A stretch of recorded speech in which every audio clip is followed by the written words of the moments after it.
তেল নিয়ে একটা তেলেস্মাতি কাণ্ড ঘটে গেছে এখন। মানে চারিদিকে বিভিন্ন ধরনের মতবাদ, বিভিন্ন ধরনের ভিডিও। কেউ বলছেন নারকেল তেল খুব ভালো, নারকেল তেল খান। কেউ কেউ তো চামচে করে নারকেল তেল খাচ্ছেন এবং দেখাচ্ছেন যে খাঁটি নারকেল তেল খেলে শরীর খুব ভালো থাকে। কেউ কেউ বলছেন যে সরিষার তেলই একমাত্র তেল যেটা সবচেয়ে ভালো, অন্য কোনো তেল আসলে সঠিক নয় এবং কেউ খাওয়া যাবে না। কেউ কেউ বলছেন সয়াবিন তেল খাওয়াই যাবে না, সয়াবিন তেল অত্যন্ত ক্ষতিকর এবং সয়াবিন তেল আমাদের মানবদেহের জন্য বিষ এবং এটাকে একেবারে বাদ দিতে বলছেন। কেউ কেউ অলিভ অয়েল, সূর্যমুখীর তেল, সেগুলোর পক্ষে কথা বলছেন। আসলে কোনটি সত্য? সাধারণ মানুষ কিন্তু কনফিউজড হয়ে যাচ্ছে।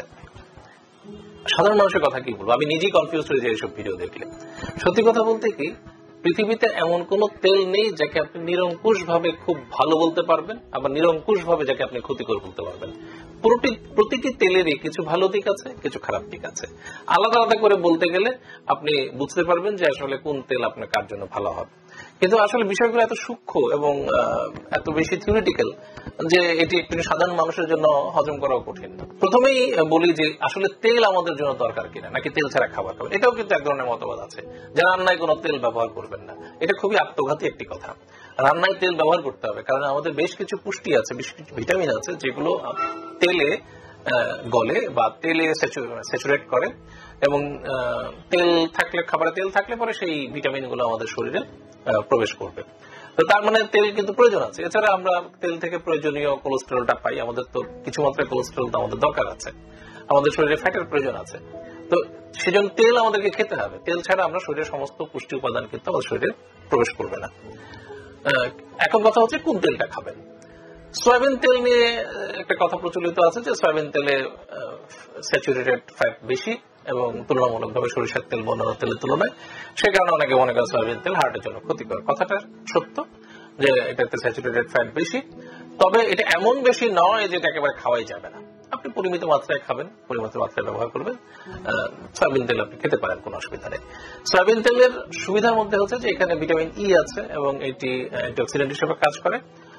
এটা একটা বড় সুবিধা। সয়াবিন তেল তুলনামূলকভাবে আমাদের অ্যাভেলেবেল, দামও কম, এটা একটা সুবিধা।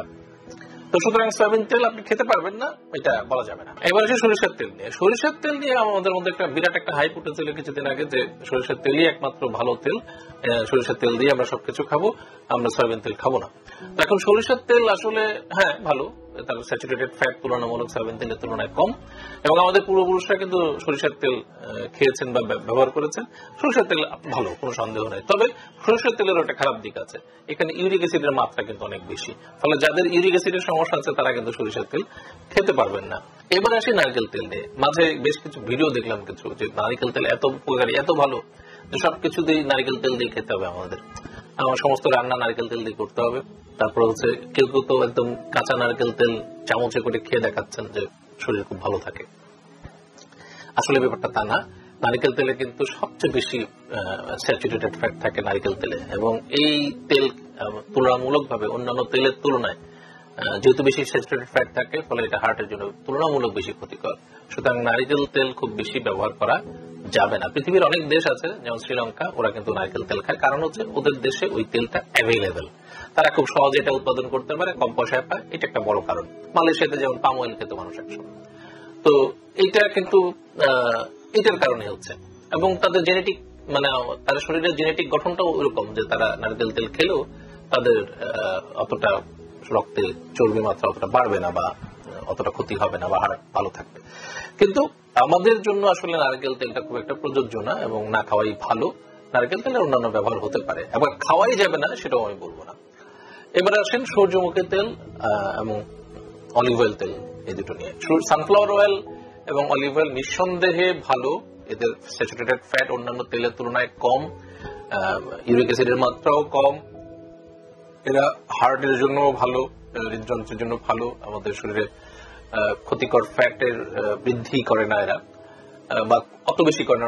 তবে একেবারে যে করবে না তা তো নয়, তেল যেহেতু তার তো কিছু ইয়ে আছে। তবে এগুলো আসলে অনেক বেশি দাম এবং এই কারণে আমরা এই তেলগুলা আমি বলবো না, খাওয়ার পরামর্শ দিব না, কারণ এগুলো অনেক বেশি দাম। এটা খুব প্র্যাকটিক্যাল হবে না বিষয়টা দেশের সাধারণ মানুষের জন্য।